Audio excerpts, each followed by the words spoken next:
about self-reflection in order to get some ideas of what we do well and how we can improve as a business. And I think being both an interviewer and an interviewee, the thing I would draw out of it is the probing questions and the fact there's pauses and spaces you've got to answer mean that you often think, well, why did that happen? How did that turn out the way it did? There's times where you can be sitting in a meeting and you'll be focusing on something that was said and thinking it over in your brain, and before you know it, you've missed half the story and you're trying to catch up. So I think it's basically, for me, the importance of actually listening properly and trying to leave the thinking until the end to get the full picture. It was interesting, both as an interviewer and interviewee, we both said, I wasn't expecting that to go there. I wasn't expecting to go down that route, but you get to a point where you think, that's what we were doing well. Yeah, something valuable here. Yes, yeah, exactly. yeah. Brilliant. It's hard to do everything all at once.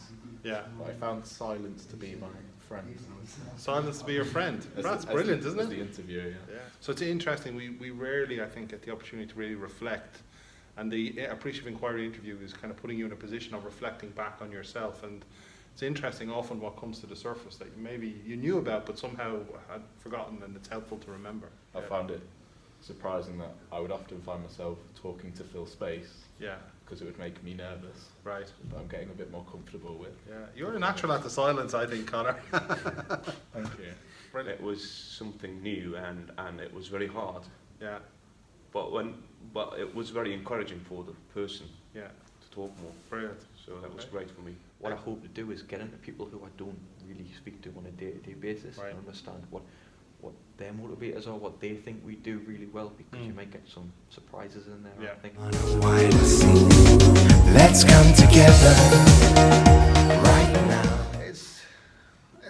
I'm looking forward to the challenge. It's something different. I do think that people want change in the office and in the business, and it's just taking that leap to see, well, let's try and do something for ourselves. Yes.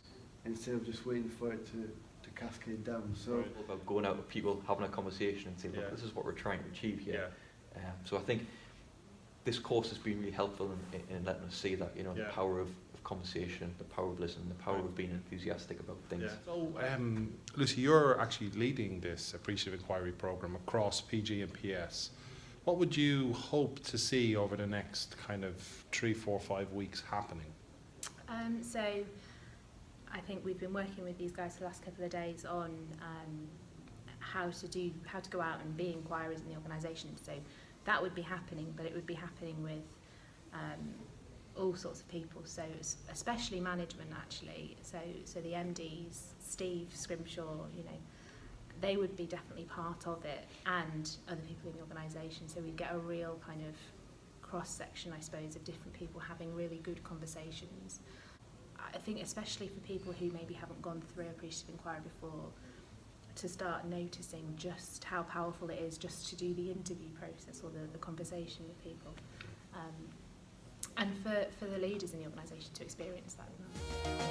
Right now, oh yeah, in sweet